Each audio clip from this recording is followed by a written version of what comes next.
Nestled in between a variety store and a beauty salon along a quiet street in Brighton sits the manifestation of the dreams of Ilona and Irina Znaharczyk. In January of 2022, I had 3 dreams that were very, just miraculously reflective of my situation, and I understood from those that I had to go into entrepreneurship, and I don't regret it. I was kind of burnt out at work, and I started thinking about switching jobs. And I had a dream in which I saw the circumstance under I would leave my job and the new location I would end up in. Like, I saw the street, I saw the buildings, I saw the trees. When we came here, we sat on the bench right across the street, and I looked at this building, and it was just kind of like a flashback to the dream. I was like, this is it, Ilona. Born 6 years apart, the sisters immigrated to the U.S. from Ukraine with their family when they were young.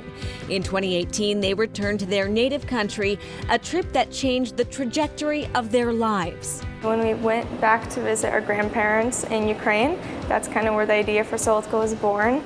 Soco is the Ukrainian word for sweet. That was the summer before my sophomore year at BC, and I just fell in love with the Ukrainian pastry scene. Came back to Boston, and I started making macarons for my roommates and my professors, and from there it just spiraled into something where it was too late to go back.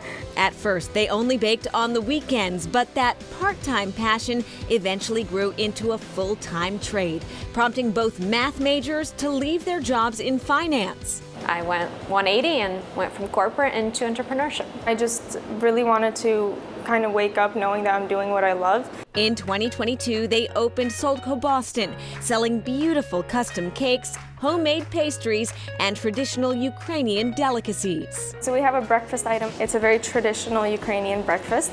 It's a farmer's cheese pancake. Syrniki is lightly toasted in butter, then baked and served with fruit, drizzled with honey, and sprinkled with powdered sugar. The honey cake is our best seller. It's a traditional Ukrainian cake. There are 7 layers of the honey shortbread with custard cream in between. No other culture has a similar cake, so it really stood out when we first opened. Their macarons have unique flavors like passion fruit, cappuccino, and even blue cheese and pear. People either love it or hate it, but the ones who love it are just obsessed with it. Their menu and their mission to live their dreams is a pairing Irina and Ilona have created with purpose. A lot of small businesses, when they open a very busy location, they boom and they cannot keep with demand. What's been nice is I think we kind of eased into business. The locals found us, now the greater community is discovering us, so we're grateful for that. In the ever-evolving city of Lowell, there's a stronghold that hasn't moved from this spot since 1971. We used to be open from 4 a.m. to 2 a.m. The mills were down there. We used to get all the mill people and the shifts changed. The biggest seller was not coffee or hot dogs. The biggest seller was cigarettes back then in 1966. Walter Garside is the owner of Elliot's Hot Dogs. We do hot dogs 3 ways. We deep fry them, we grill them, and we steam them. He started working here when he was just 15 years old, after his dad bought the restaurant. Oh yeah, it was more than a party crowd. It was not uncommon to have to take somebody by the ankles and drag them out the door, but that was back then. Things have changed a lot. The first version of Elliot's opened in 1920 and operated out of a train car stationed next door before Walter's dad moved it to its current location. The place is very nostalgic.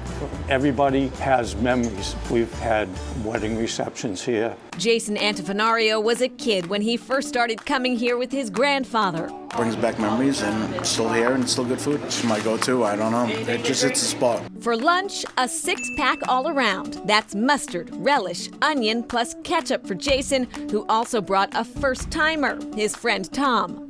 Everything that I had imagined, envisioned it being, it is. It's kind of a landmark around here. It's not unusual for me to be driving down the street and somebody will roll the window down and say, "2 at the works."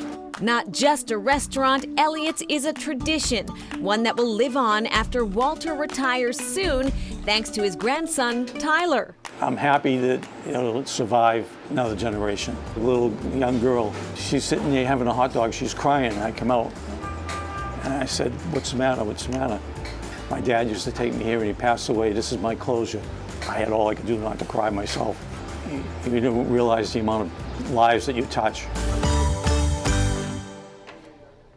And hot dogs have played a major role in Walter's life. They're how he met his wife. There was another hot dog stand near Elliot's. Walter and his brother bought it. That previous owner is now his father-in-law. Wow, incredible. All right, and back to Soldco. Another sign that that Brighton location was the right spot for them. The pizza shop that used to be there beforehand was painted bright blue and yellow, which of course are the colors of the Ukrainian flag. All right, still ahead, a sneak peek at holiday lights.